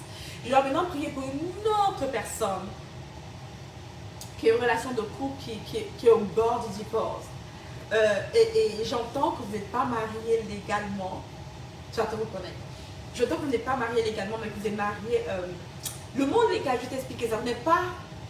Le monde légal est bon, que vous n'êtes pas marié, vous n'êtes pas fait comme un mariage, une fête de mariage, comme un mariage grand. Vous êtes marié comme, soit traditionnellement, je vois comme un mariage qui est fait rapidement, vous n'êtes pas fait comme un grand mariage, mais vous êtes au bord de la séparation. Le Seigneur dit qu'il veut restaurer ton mariage. Le Seigneur dit qu'il veut restaurer ton mariage et qu'il veut te restaurer pour restaurer ton mariage. Il dit, je vais te restaurer pour restaurer ton mariage. Il dit qu'il veut te restaurer pour restaurer ton mariage. Je vois une séparation qui est faite. Right? Soit qui est en train de faire, bien qui est déjà faite. Je vois une séparation qui est en train d'être faite, bien qui est déjà faite. Il y a comme une séparation qui se fait, bien qui est déjà faite. Le Seigneur veut te restaurer pour restaurer ton mariage. Il dit, vous n'êtes pas arrivé au divorce, vous n'êtes pas arrivé à une séparation totale. Il veut te restaurer pour restaurer ton mariage. Il dit, je vais te restaurer pour restaurer ton mariage. Maintenant, je vais plus prier pour ton mariage. Je déclare au nom de Jésus-Christ, Seigneur. Je prie, Seigneur, que ce que tu as fait pour moi, cette restauration divine que tu as fait dans mon mariage, Seigneur. Je prie que ça s'opère dans la vie de toute personne qui passe au travers d'un mariage difficile dans le nom de Jésus-Christ, Papa. Je prie, Seigneur, que tu interviennes dans le mariage, Seigneur. Je prie, Seigneur, que tu leur révèles l'endroit où ils doivent changer, que tu aides les femmes à contrôler leur bouche, Seigneur, que tu changes les cœurs, Seigneur.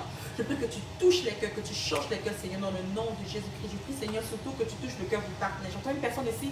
Je vois une personne dans le nom de Jésus-Christ. Je vois une personne qui veut divorcer à cause que son partenaire crame. Tu n'as pas trompé une fois, tu n'as pas trompé deux fois, mais tu as trompé trois fois. Les trois fois que tu as craqué la personne et tu veux vraiment divorcer. Et bien que tu peux divorcer, je veux juste prier pour ton partenaire ici. Je te dis pourquoi je prie pour lui. Parce que c'est que le Seigneur me montre, malgré qu'il t'a trompé, le Seigneur me montre une belle restauration.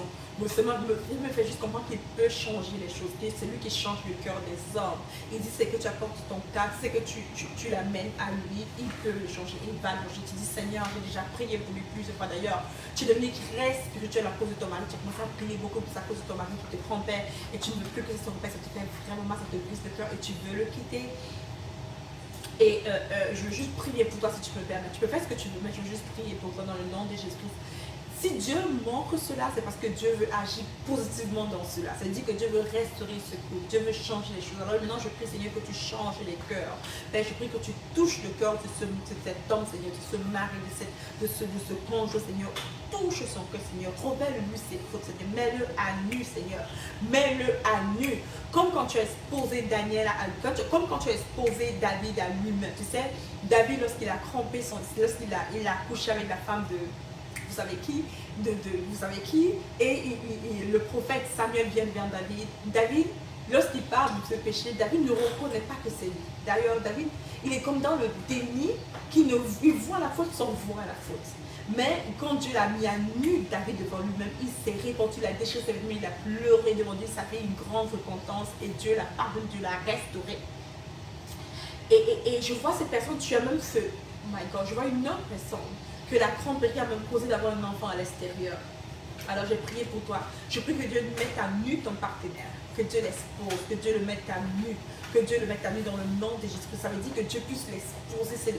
Lorsque Dieu expose quelqu'un qui le met à nu, c'est là qu'il y a vraiment une vraie repentance. Que Dieu le mette à nu pour qu'il puisse avoir une vraie repentance. Seigneur, je prie que toi qui as joint cette union, Seigneur Dieu, pour que cette union puisse accomplir ta mission, que ta volonté se manifeste dans la vie, dans le nom de Jésus. Toi, le Dieu qui, sa volonté se fait sur le ciel, elle se fera sur la terre, elle se fera aussi sur la vie de cette personne dans le nom de Jésus. Je prie pour tout couple qui passe au travail des situations de divorce, de séparation, de dispute, de tromperie, Père. Je prie que tu interviennes dans le nom de Jésus-Christ, Seigneur. Je prie que tu interviennes dans le nom de Jésus-Christ. Je prie que tu interviennes. Que l'ange qui restaure les couples soit dans leur maison dans le nom de Jésus-Christ. Que l'ange qui restaure les couples, qui restaure les relations, soit dans leur maison dans le nom de Jésus-Christ. Dieu te dit, je vais te donner un signe de cette restauration. Il te dit que je vais te donner un signe pour cette restauration.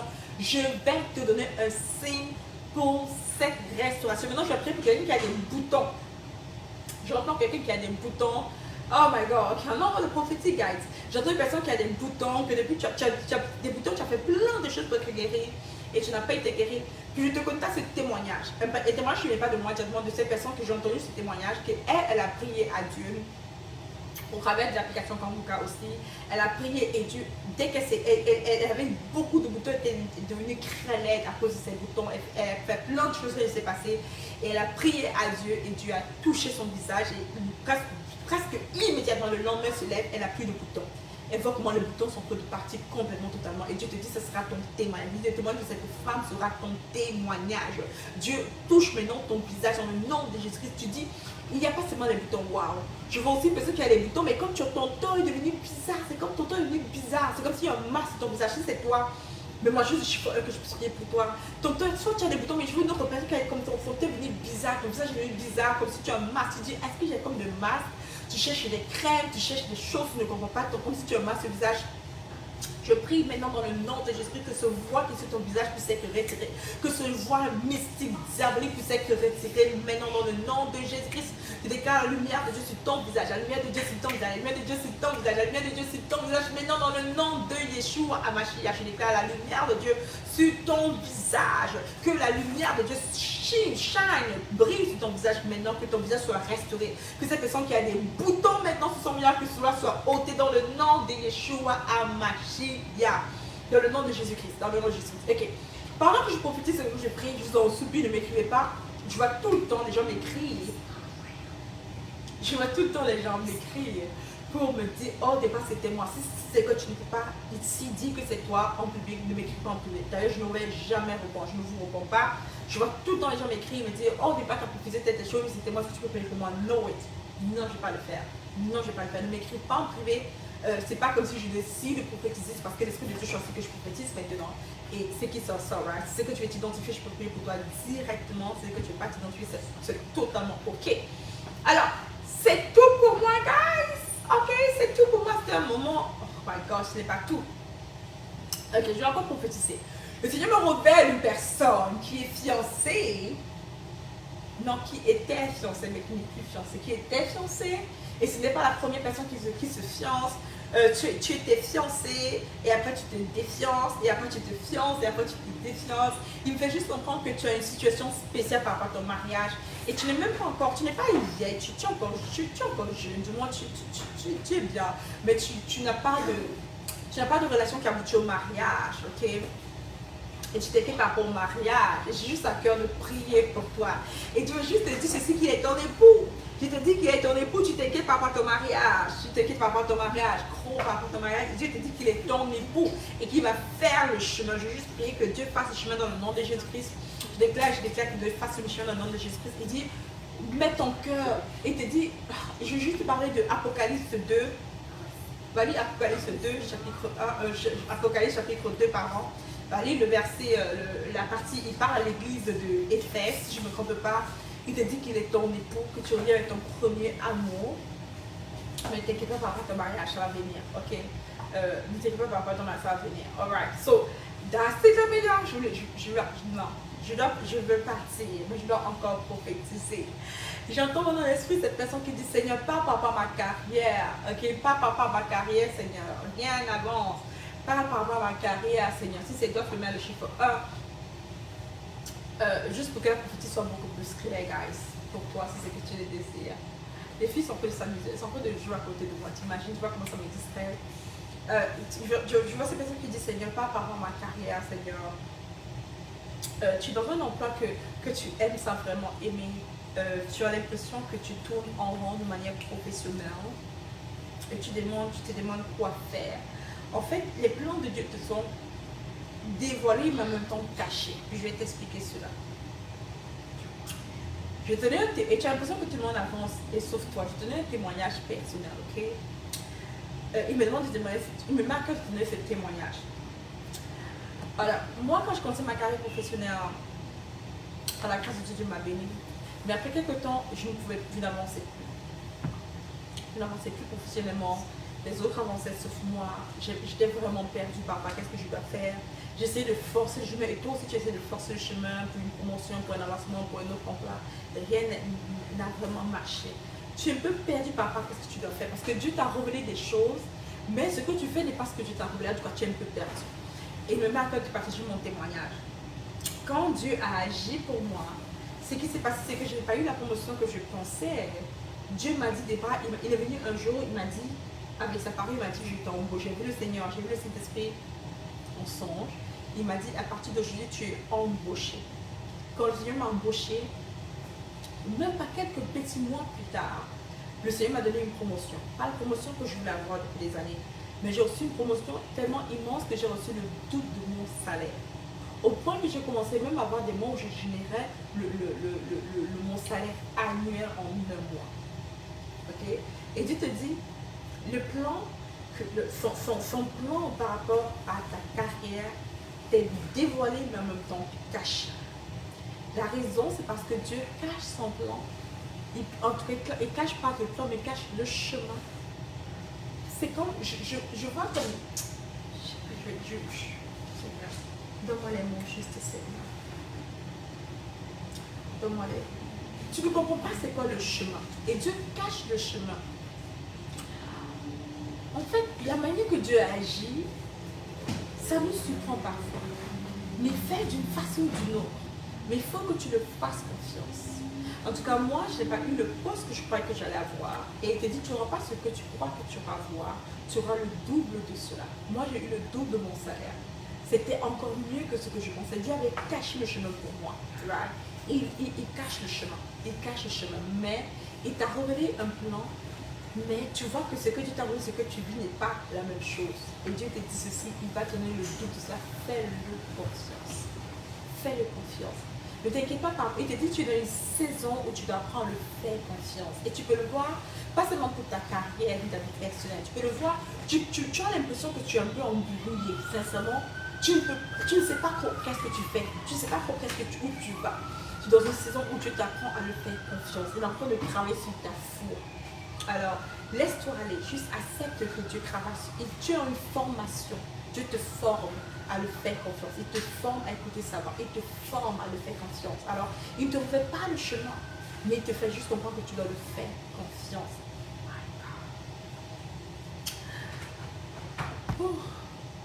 J'ai tellement envie d'arrêter de prophétiser, guys. Mais je crois que je vais m'arrêter. Je te rends grâce, Seigneur, pour ce que tu fais, pour ce que tu dis, Seigneur. Je te rends grâce parce que tu ne changes pas. Tu es le commencement et tu es la fin. Et une autre personne, pendant que je suis en train de prier, je ne sais pas qui tu es, mais je voudrais que tu puisses revenir. Je vois juste un mal de ventre pendant que je parle. Ce mal de ventre qui fait pas, fait comme ça arrive avec des, c'est comme avec une agressivité. Et je prie dans le nom de Jésus-Christ de ta guérison maintenant, Seigneur. Je prie, Seigneur, que tu tentes ta main de guérison et que tu guéris toute personne qui est malade, qui se sent mal, toute personne qui a des maux de ventre, des maux de tête, des maux dans le dos, Seigneur. Guéris, Seigneur, cette personne qui a des mal de ventre. Que ce soit dû à la période ou pas, Seigneur, je prie pour une guérison totale dans le nom de Jésus-Christ, Seigneur. Touche leur estomac maintenant, guéris cette personne dans le nom de Jésus-Christ. Amen. Amen. Pendant que je priais, j'avais beaucoup plus de clarté. C'est pas un mal de ventre. Je vois une personne qui a un mal, pas un mal de ventre, mais c'est comme son métabolisme qui est lent. Ce qui te cause de prendre plus de poids. C'est ton métabolisme qui est vraiment lent. C'est dû au fait que tu as sûrement fait beaucoup de diètes, peut-être, je ne sais pas, ou bien au fait que tu prends des médicaments, je ne sais pas, mais ton métabolisme est vraiment beaucoup plus lent. Je prie maintenant dans le nom de Jésus-Christ que ton métabolisme soit restauré dans le nom de Jésus-Christ, Seigneur. Je prie que ta main de guérison, ta main de restauration, Seigneur, par la puissance de la résurrection, Seigneur, que tu restaures, que tu revives le métabolisme de cette personne maintenant, de toute personne qui a un métabolisme lent, Seigneur. Je prie que tu restaures le métabolisme maintenant, qu'il soit restauré, qu'il soit vite, qu'il soit actif, qu'il puisse avoir le métabolisme d'un jeune enfant, d'un jeune adulte, dans le nom de Jésus-Christ. Amen. Ok, guys, je vous laisse sur ce les meilleurs. That's about it pour moi. I'm signing off. Le Seigneur voulait vraiment qu'on fasse un moment prophétique. Je n'ai pas du tout planifié cela, mais toute la gloire à Dieu. Alors, sois béni les meilleurs. Rappelle-toi de ce que je t'ai dit. Le pouvoir de la prière. Tu dois prier, tu dois prier et tu dois prier. Ne sous-estime pas la prière. Tu ne suis pas avec le Seigneur. Alors, on va juste prier pour finir, guys. C'était des amis de te rendre grâce et gloire, Seigneur. Merci pour cet instant prophétique, pour ce moment d'enseignement, pour ce que tu as fait, Papa. Tu es bon, tu es extraordinaire, que toute la gloire te revienne. Et nous scellons tout ce qu'on a prié dans le nom de Jésus-Christ. Nous scellons ce qu'on a reçu dans le sang de Jésus-Christ. Et que toute personne qui a entendu le son de ma voix soit bénie et soit élevée spirituellement. Et que toute la gloire te revienne. Dans le nom de Jésus-Christ, on a prié. Amen. Bye bye les meilleurs. Sois bénis. Bye bye.